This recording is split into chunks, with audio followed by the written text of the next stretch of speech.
Hello everyone, welcome to my class. तो हम लोग ज्योग्राफी का the natural vegetation and wildlife के बारे में पढ़ रहे थे। इससे पहले की क्लास में हम लोग ये डिस्कस किए थे कि जो नेचुरल वेजिटेशन है वो कौन कौन से फैक्टर के ऊपर डिपेंड किए थे, जिसके दो फैक्टर थे, एक था रिलीफ फैक्टर, दूसरा था क्लाइमेटिक फैक्टर्स। तो आज हम लोग डिस्कस करेंगे जो फॉरेस्ट होते हैं वो हमारे लिए क्यों इम्पोर्टेंट होते हैं। तो फॉरेस्ट जो कि हर एक किसी के लिए एक इम्पोर्टेंट हो रहता है, ये एक रिन्यूएबल रिसोर्स होते हैं और हमारे लाइफ में एक मेजर रोल प्ले करते हैं, क्योंकि ये जो है एनवायरनमेंट का जो क्वालिटी होता है उसको एनहांस करने में हेल्प करते हैं, जो लोकल क्लाइमेट है उसको मॉडिफाई करते हैं। They support a variety of industries, जो बहुत सारी इंडस्ट्रीज़ के लिए वो रॉ मटेरियल्स प्रोवाइड करते हैं। दे रेगुलेट द स्ट्रीम फ्लो, जो झरने का पानी होता है या रिवर का पानी होता है तो स्ट्रीम फ्लो को भी वो रेगुलेट करते हैं। They control the soil erosion, जो सॉइल इरोज होता है उसको कंट्रोल करते हैं। Then they provide livelihood for many communities, जो ट्राइबल लोग होते हैं जो कि जंगल से बहुत सारे फॉरेस्ट प्रोडक्ट कलेक्ट करके अपना घर चलाते हैं, तो वो उनको लाइवलीहुड भी प्रोवाइड करते हैं। प्लस हमारे लिए एक अच्छा सीनिक व्यू देता है रिक्रिएशन के लिए। They also control the wind force, जो विंड का हवा होता है स्पीड चलता है तो उसको वो कंट्रोल करने में हेल्प करते हैं।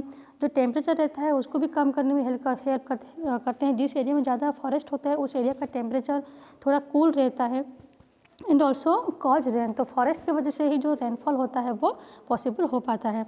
दे provide humus to the soil and shelter to the wildlife, तो जो सॉइल होता है मिट्टी उसको न्यूट्रिएंट्स भी देते हैं, ह्यूमस देते हैं। ह्यूमस का मतलब होता है जो एनिमल्स या फिर जो प्लांट्स के रिमेन्स होते हैं वो जब मिट्टी के अंदर दब जाते हैं तो उससे वो ह्यूमस बनता है, तो ह्यूमस भी देते हैं। प्लस वो बहुत सारे एनिमल्स को शेल्टर देते हैं। शेल्टर का मतलब होता है उनको घर देना, तो जो फॉरेस्ट होते हैं उसमें बहुत सारे वाइल्ड एनिमल्स रहते हैं।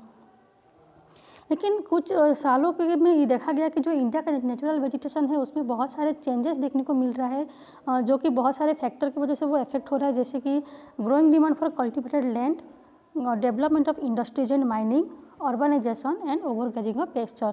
तो क्योंकि पॉपुलेशन बढ़ रहा है जिसकी वजह से कल्टिवेटेड लैंड का डिमांड भी बढ़ रहा है। उसके बाद जो इंडस्ट्रीज है वो भी डेवलप कर रहे हैं। माइनिंग एक्टिविटी बहुत ज़्यादा मात्रा में किया जा रहा है। लोग जो पहले रूरल एरिया में रह रहे थे उसको अभी अर्बनाइजेशन किया जा रहा है, टाउन डेवलप किया जा रहा है। जो एनिमल्स हो रहे हैं उनको ग्रेजिंग किया जा रहा है, तो ग्रेजिंग और पेस्चर की वजह से भी जो फॉरेस्ट कवर है वो उसमें बहुत सारे चेंजेस देखने को मिल रहे हैं। इंडिया में ऐसे बहुत सारे एरिया है जहाँ पे कि हमें नेचुरल वेजिटेशन को उतने रियल सेंस में देखने को नहीं मिल रहा है, क्योंकि उसमें ह्यूमन का इंटरफेरेंस या फिर ह्यूमन का मॉडिफिकेशन बहुत ज़्यादा देखने को मिल रहा है। तो जो हिमालय के हिली रीजन हो या फिर सेंट्रल इंडिया का हो, मरुस्थली रीजन हो जो कि डेजर्ट एरिया बोलती हो, तो वहाँ का जो वेजिटेशन होता है बहुत सारे एरिया में उसको मॉडिफाई किया जा रहा है और उसको रिप्लेस किया जा रहा है, जो कि ह्यूमन उसको खुद कर रहे हैं अपने अपने ऑक्यूपेंसी के लिए। जो ह्यूमन है उसको मॉडिफाई करने। तो इंडिया जो एक state of India forest report 2011 के हिसाब से the forest cover in India is 21.05%। तो पूरे इंडिया में जो फॉरेस्ट कवर है वो 21.05% रहा है इंडिया में। तो यहाँ पे देखो एक ग्राफ दिया है, बार ग्राफ, जिसमें कि कौन कौन से स्टेट में कितने कितने फॉरेस्ट कवर दिया हुआ है उसका एक रिपोर्ट दिया गया है। तो सबसे ज़्यादा फॉरेस्ट कवर जो कि यहाँ पे देख सकते हो वो है 90% का जो बार ग्राफ है वो है मेघालय में। उसके बाद आता है अरुणाचल प्रदेश में 80% के आसपास है, नागालैंड में भी 80% के आसपास है। तो सबसे ज़्यादा मेघालय एरिया में आता है फॉरेस्ट, और उसके बाद जो सबसे कम आता है फॉरेस्ट कवर वो है शायद पंजाब और हरियाणा में। तो यहाँ पे जो है 5 और 6% के आसपास दिखाया गया है। देन टाइप्स ऑफ वेजिटेशन, तो जो वेजिटेशन है फॉरेस्ट है उसको कितने टाइप्स में डिवाइड किया गया है। The following major type of vegetation may be identified in our country. तो हमारे कंट्री में फॉरेस्ट या फिर जो नेचुरल वेजिटेशन है उसको 5 भाग में डिवाइड किया गया है। वो हैं tropical evergreen forest, tropical deciduous forest, tropical thorn forest and scrubs, mountain forest and mangrove forest. तो सबसे पहले देखते हैं कि ट्रॉपिकल एवरग्रीन फॉरेस्ट जो है क्या होता है। तो this forest are restricted to heavy rainfall areas of the western Ghat and the island group of the Lakshadweep Andaman and Nicobar, upper parts of Assam and Tamil Nadu coast. तो जिस एरिया में बहुत ज़्यादा बारिश होता है उन्हीं सभी एरिया में ट्रॉपिकल एवरग्रीन फॉरेस्ट देखने को मिलता है। तो यहाँ पे जो नाम बोला गया इंडिया का, जैसे कि वेस्टर्न घाट, फिर जो लक्षद्वीप, अंडमान निकोबार आइलैंड और तमिलनाडु और आसाम का कुछ कोस्टल एरिया, तो इन्हीं सभी एरिया में रेनफॉल ज़्यादा होता है, इसलिए यहाँ पे ट्रॉपिकल एवरग्रीन फॉरेस्ट देखने को मिलते हैं। They are based in areas having more than 200 cm of rainfall. तो यहाँ पे जो एनुअल रेनफॉल 200 cm से ज़्यादा होता है, वहाँ पे इस टाइप के फॉरेस्ट देखने को मिलते हैं। तो tree reach great heights up to 60 metres और इवन एबव। तो यहाँ पे जो ट्री का हाइट होता है वो 60 मीटर से ज़्यादा होता है। तो यहाँ पे जो एटमॉस्फेयर फिर जो टेम्परेचर होता है वो हमेशा वार्म रहता है साल भर में, जो क्योंकि बारिश ज़्यादा होता है इसलिए इसका जो टेम्परेचर होता है वो वार्म और वेट रहता है हमेशा। तो इसलिए यहाँ पे बहुत सारे पेड़ देखने को मिलते हैं, all kinds of trees, shrubs and creepers, giving it a multilayer structures. तो there is no definite time for trees to shed their leaves. तो इस टाइप के फॉरेस्ट में जो ट्रीज होते हैं वो अपने लीव्स कभी नीचे गिराते नहीं हैं, वो अपने जो पत्ते हैं वो कभी झड़ते नहीं हैं, तो इसलिए वो साल भर में हमेशा ग्रीन ही दिखते हैं, बोल के उसको एवरग्रीन फॉरेस्ट बोला जाता है।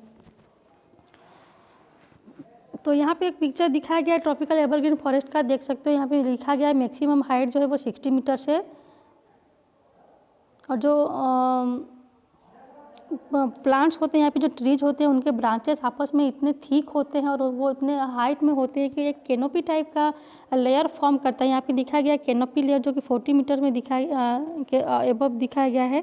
तो ऐसे लेयर होने की वजह से जो सनलाइट होते हैं वो ठीक से नीचे पास नहीं कर पाते हैं, जिसकी वजह से इसका जो एरिया होता है नीचे का मिट्टी वो हमेशा वेट रहता है, मतलब गीला रहता है, क्योंकि सनलाइट नीचे तक अच्छे से नहीं गिर पाता है। Some of the commercially important trees of this forest are ebony, mahogany, rosewood, rubber and cinchona. तो जो एवरग्रीन फॉरेस्ट है उसमें जो पेड़ देखने को मिलता है वो है ebony, mahogany, rosewood, rubber and cinchona. और जो एनिमल्स यहाँ पे देखने को मिलते हैं वो है elephant, monkey, lemur and deer. उसको छोड़ के one horn rhinoceros are found in the jungle of Assam and west Bengal. तो जो वन हॉर्न राइनो होते हैं वो आसाम और वेस्ट बंगाल के जंगल में देखने को मिलते हैं। तो उसको छोड़ के और भी बहुत सारे बर्ड्स भी देखने को मिलते हैं। देन बेड्स होते हैं, स्लॉथ्स, स्कॉर्पियंस एंड स्नेल्स। तो एनिमल्स को छोड़ के बहुत सारे बर्ड्स और रेप्टाइल्स और इंसेक्ट्स भी यहाँ पे देखने को मिलते हैं। तो ये था ट्रॉपिकल एवरग्रीन फॉरेस्ट। नेक्स्ट आता है ट्रॉपिकल डिसिडुअस फॉरेस्ट। तो ट्रॉपिकल डिसिडुअस फॉरेस्ट जो कि इंडिया में बहुत ही वाइड स्प्रेड मात्रा में देखने को मिलता है चारों ओर, तो they are also called the monsoon forest. तो इनको मानसून फॉरेस्ट भी बोलते हैं। और जिस एरिया में एनुअल रेनफॉल 200 सेंटीमीटर से लेकर 70 सेंटीमीटर के बीच में होता है, उसी एरिया में हमें डिसिडुअस फॉरेस्ट देखने को मिलते हैं। तो इस टाइप का जो फॉरेस्ट होता है यहाँ पे जो पेड़ होते हैं वो ड्राई सीजन में अपना लीव्स जो कि अपने जो पत्ते होते हैं वो गिराते हैं, तो यहाँ पे उनका जो पत्ते हैं वो झड़ते हैं। So these trees of this forest type shed their leaves for about 6 to 8 weeks in dry summer। तो ड्राई समर में वो 6 से 8 हफ्तों तक उनका पत्ते जो है वो गिरता है। On the basis of the availability of water, these forests are further divided into moist and dry deciduous। तो वाटर के अवेलेबिलिटी के हिसाब से इसको फिर से दो भाग में डिवाइड किया गया है। एक है मोइस्ट डिसिडुअस फॉरेस्ट और दूसरा है ड्राई डिसिडुअस फॉरेस्ट। तो जो पहला डिसिडुअस फॉरेस्ट है, जो मोइस्ट डिसिडुअस फॉरेस्ट है, वो 200 से 100 सेंटीमीटर रेनफॉल के बीच में देखने को मिलता है, जो कि हमारे कंट्री के ईस्टर्न पार्ट होता है, वहाँ पे इस टाइप का फॉरेस्ट ज़्यादा होता है। नॉर्थ ईस्टर्न स्टेट और जो foothill of the Himalaya, Jharkhand, west Orissa and Chhattisgarh, तो इन्हीं सभी रीजन्स में हमें मोइस्ट डिसिडुअस फॉरेस्ट देखने को मिलता है, उसको छोड़ के eastern slope of the western Ghat. तो teak is the most dominant species of the forest. तो इस फॉरेस्ट में जो सबसे ज़्यादा जो प्लांट ग्रो होता है वो है टीक। उसको छोड़ के बेम्बूस, साल, sheesham, sandalwood, khair, kusum, arjun and mulberry. These are the other commercially important species. उसके बाद जो ड्राई डिसिडुअस फॉरेस्ट है वो एनुअल रेनफॉल जहाँ पे कि 100 मीटर से लेके 70 मीटर के बीच में होता है, वहाँ पे ड्राई डिसिडुअस फॉरेस्ट देखने को मिलता है। तो ये कौन कौन से एरिया में आता है इंडिया का, वो है the plains of Bihar and Uttar Pradesh. तो बिहार और उत्तर प्रदेश में हमें ड्राई डिसिडुअस फॉरेस्ट देखने को मिलता है। तो there are open stretches with teak, sal, peepal and neem. तो जो पेड़ यहाँ पे देखने को मिलते हैं वो है टीक, साल, पीपल एंड नीम। तो इस एरिया का, इस फॉरेस्ट का जो बहुत सारा एरिया होता है उसको कल्टीवेशन के लिए और ग्रेजिंग के लिए भी यूज किया जाता है। तो इस फॉरेस्ट में जो एनिमल्स और बर्ड्स देखने को मिलते हैं वो है tiger, lion, pig, deer and elephant. A huge variety of birds, lizards, snakes and tortoise are also found here. तो ये था ट्रॉपिकल डिसिडुअस फॉरेस्ट के बारे में। तो ये उसके बाद देखते हैं next the thorn forest and scrubs. तो इंडिया के जिस पार्ट में 70 सेंटीमीटर से कम रेनफॉल होता है या फिर जहाँ पे लेस अमाउंट ऑफ रेनफॉल होता है वहाँ पे हमें थॉर्नी बुशेस देखने को मिलते हैं। This type of vegetation is found in the north western part of the country. तो हमारा जो नॉर्थ वेस्टर्न पार्ट है इंडिया का, जहाँ पे राजस्थान एरिया आता है, डेजर्ट एरिया आता है, थॉर डेजर्ट, तो उस एरिया में हमें इस टाइप के द थॉर्न फॉरेस्ट और क्रॉप्स प्लांट देखने को मिलते हैं। जिसमें कि कौन कौन से स्टेट आता है देखो, it include the semi arid areas of Gujarat, Rajasthan, Madhya Pradesh, Chhattisgarh, Uttar Pradesh and Haryana. तो यहाँ पे कौन कौन से पेड़ ज़्यादा होते हैं? जो पेड़ आते हैं वो है acacia, palm, euphorbias and the cacti. These are the main plant species. तो जो ट्रीज यहाँ पे होते हैं, the trees are scattered and have long roots penetrating deep into the soil in order to get moisture. तो यहाँ पे जो ट्रीज होते हैं उनका जो रूट्स होते हैं वो सॉइल के बहुत अंदर तक जाते हैं ताकि उनको जो पानी होता है या फिर जो मॉइस्चर है वो ठीक से सॉइल से निकाल पाए।